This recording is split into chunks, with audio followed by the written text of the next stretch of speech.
2024 లేదా 25లో డిగ్రీ లేదా బీటెక్ చదివారా? సాఫ్ట్‌వేర్ జాబ్ కోసం ఎదురు చూస్తున్నారా? అయితే కోడ్ జ్ఞాన్ 100 డేస్ కోర్సులో చేరండి. జాబ్ సాధించండి. Welcome to Suman TV. నేను మీ సుమన్ టీవీ నాగ్. నిమిష ప్రియ ఈరోజు నిమిషానికి ఉత్కంఠ ఆవిడ విషయంలో మనకి కలుగుతుంది అని చెప్పడంలో ఏమాత్రం సందేహం లేదు. ఎందుకు అని అంటే యావత్ దేశం కూడా ఆవిడకి న్యాయం జరగాలి అని చెప్పేసి కోరుకుంటుంది. అయితే కేంద్రం దీనిపై మేము కూడా ఏం చేయలేము అనుకునేటువంటి ఒక విషయాన్ని ప్రకటిస్తోంది అన్నట్లయితే తెలుస్తోంది. ఏ విధంగా ఉండేటువంటి అవకాశం ఉంది, నిజంగా ఉరి శిక్ష ఖరారు అయిపోతుంది అనేటువంటి విషయం నిజం అవుతోందా, ఎలా ఉండేటువంటి అవకాశం ఉందనేది ఈరోజు మనతో పాటు హైకోర్టు అడ్వకేట్ అలాగే రవీంద్రనాథ్ గారు ఉన్నారు. వారి మాట్లాడి తెలుసుకుందాం. Hello sir. హ్యాండీ నాగరాజ్ గారు. నిమిషప్రియ విషయంలో జరిగేటువంటిది చూస్తూ ఉంటే అంటే కంటి ముందు ఒక ఆడపిల్ల జీవితం ఈ విధంగా అవుతోంది అనేటువంటి విషయాన్ని ఎవరూ జీర్ణించుకోలేకపోతున్నారు. ఇవాళ ఏ విధంగా ఉండే అవకాశం ఉంటుందండి? ఎందుకంటే కేంద్రం నుంచి కొన్ని స్టెప్స్ అయితే ముందుకు వెళ్ళేటువంటి అవకాశం ఎక్కడ కనిపించట్లేదని తెలుస్తోంది.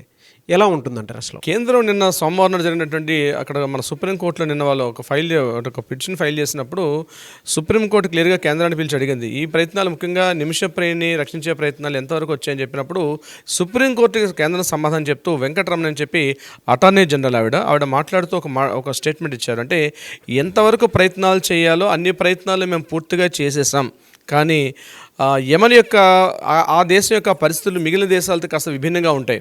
ముఖ్యంగా అక్కడ అంటే హౌతీ తిరుగుదారులు అక్కడ చాలామంది ఉంటారు అక్కడ. అంటే యాక్చువల్గా ప్రాబ్లం కూడా నిమిషప్రియగా అప్పుడే స్టార్ట్ అయింది. 2014లో ఈ హౌతీ తిరుగుబాటుదారులందరూ కూడా యమన్ యొక్క క్యాపిటల్ సనా ఆ యొక్క క్యాపిటల్ రాజధాని పేరు సనా. ఆ సనా క్యాపిటల్ని పూర్తిగా స్వాధీనం చేసేసుకొని ఆ ఎంటర్ యమన్ని స్వాధీనం చేసుకోని చెప్పి హైతీ తిరుగుబాటుదారులు ఎక్కువగా అటాక్ చేశారు. ఆ సందర్భంలోనే 2015లో కేంద్ర ప్రభుత్వం ఒక నోటిఫికేషన్ కూడా రిలీజ్ చేశారు. ఎవరు కూడా యెమెన్ దేశానికి వెళ్ళొద్దు, ఎందుకంటే అక్కడ పరిస్థితులు బాగాలేవు, భారతీయులు ఎవరున్నా వెనక్కి తిరిగి వచ్చేసామని చెప్పి. ఇక్కడ ప్రాబ్లం స్టార్ట్ అయింది. అంటే 2015లో జరిగిన విషయం ఏమైందంటే ఇక్కడ వాళ్ళ హస్బెండ్ అప్పుడే మ్యారేజ్ చేసుకుంది. అంతకు ముందు సంవత్సరమే 2014లో మ్యారేజ్ చేసుకుంది అమ్మాయి. 2014లో మ్యారేజ్ చేసుకున్న సోదరి వీళ్ళ హస్బెండ్ ఇద్దరు కూడా ఇక్కడ ఇండియాలో ఉండిపోయారు. ఈ అమ్మాయి ఇక్కడ చిక్కుకుపోయిందనమాట యెమెన్లో.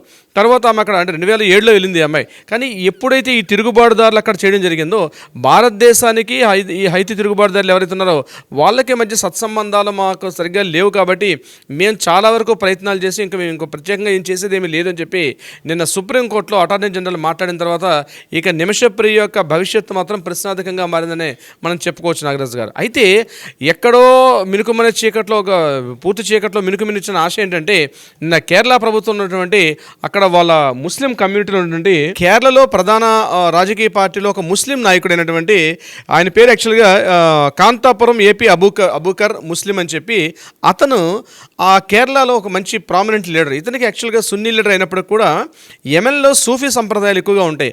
ఆ సూఫీ పండితులతో ఈయన చాలా కలిగి ఉన్నాడు. ఆయన ప్రయత్నం చేశాడు. అయితే ఇప్పటి వరకు రెస్పాండ్ కానటువంటి అక్కడ యెమెన్ దేశపు కింగ్ షేక్ హబీబ్ అతని యొక్క రిప్రజెంటేటివ్ హబీబ్ అబ్దుల్ రెహమాన్ అని చెప్పి అతను రెస్పాండ్ అయ్యాడు.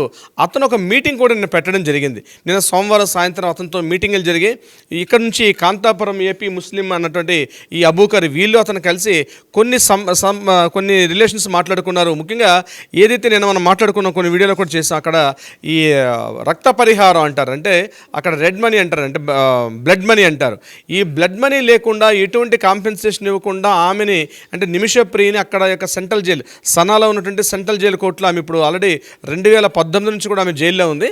ఆమెను విడుదల చేయమని చెప్పి కొంత రిప్రజెంటేషన్ కోరారంటే అక్కడ కింగ్ కొంతవరకు రెస్పాండ్ అయితే అవకాశం ఉంది సుప్రీంకోర్టు యొక్క దీన్ని. అంటే ఒకవేళ కింగ్ రెస్పాన్స్ అయినప్పటికి కూడా ఎవరైతే బాధితుడు ఉన్నాడో, ఎవరైతే విక్టిమ్ ఉన్నాడో, విక్టిమ్ సంబంధించినటువంటి ఆ బ్రదర్ కూడా అటెండ్ అయ్యాడు దానికి. ఇప్పటివరకు అతను రెస్పాండ్ కాలేదు. అయితే ఒకటి జూలై 16న ఆమెను ఉరిశిక్ష తీసేస్తామని చెప్తూ ఎవరైతే విక్టిమ్స్ ఉన్నారో వాళ్ళ ఫ్యామిలీ కూడా ఇన్ఫార్మ్ చేశారు. అప్పుడు కూడా వాళ్ళు రెస్పాండ్ కాలేదు. సో వాళ్ళు రెస్పాండ్ కాకపోవడం భారతదేశం చేసిన ప్రయత్నాలు, ముఖ్యంగా సేవ్ ఇంటర్నేషనల్ అసోసియేషన్ వాడు ఫామ్ అయ్యారు.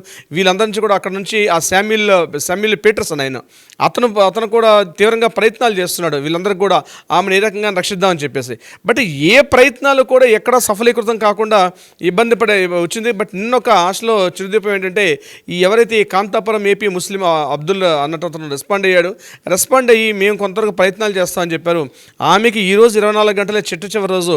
ఈరోజు ఆల్మోస్ట్ మనం 15th అనుకుంటున్నాం. రేపు 16 తారీఖు నాడు ఆమె గుర్తించే అవకాశం కూడా చాలా కఠినంగా ఉంది అక్కడ. అంటే 2020 నుంచి కూడా ప్రయత్నాలు తీవ్రంగా చేస్తున్నారు.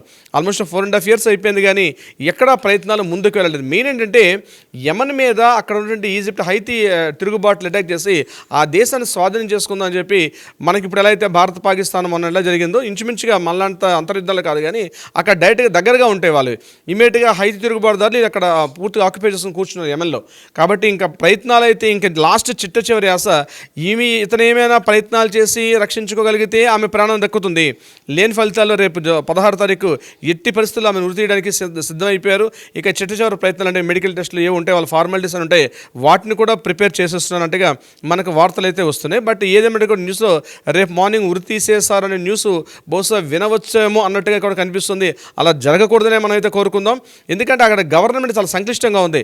ముఖ్యంగా మన అడ్వకేట్ అటార్నీ జనరల్ మాట్లాడుతూ వెంకటరమణ గారు మాట్లాడుతూ స్టేట్మెంట్ ఇచ్చారు. ఆమె ఏమన్నారంటే యెమెన్ యొక్క దేశపు యొక్క ఆ యొక్క సిస్టమ్స్, ముఖ్యంగా Saudi Arabia, Yemen, Kuwait, Abu Dhabi ఈ ప్రాంతాల్లో ఉన్నటువంటి ఆ చట్టాలు చాలా కఠినంగా ఉంటాయి, ఆ షరియత్ చట్టాలు అన్నవి.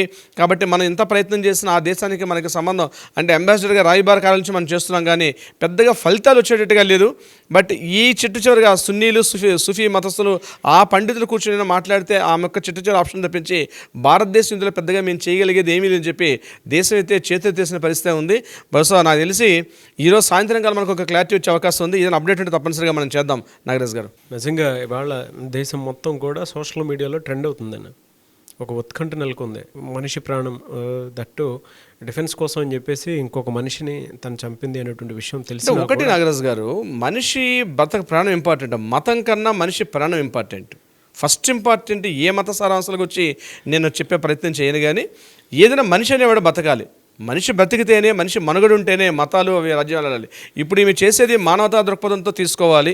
ఒకటే ఇక్కడ ఏంటంటే ఇక్కడ ఆమె చేసిన తప్ప ఉప్పు నిర్ణయించడం అనేది తప్పు చేసి ఉండొచ్చు. ఆమె శిక్షణ కాస్త మనం ఎగ్జామ్స్ ఆమెను సడలింపు చేసే అవకాశం ఉంటుంది కానీ కన్నుకు కన్ను, ప్రాణానికి ప్రాణం తీయడం అన్నటువంటి ఏవైతే షరియత్ చట్టాలు ఉన్నాయో అది మాత్రం కరెక్ట్ కాదని చెప్పి నేను గంటబద్ధంగా చెప్పొచ్చు నాగరాజు గారు.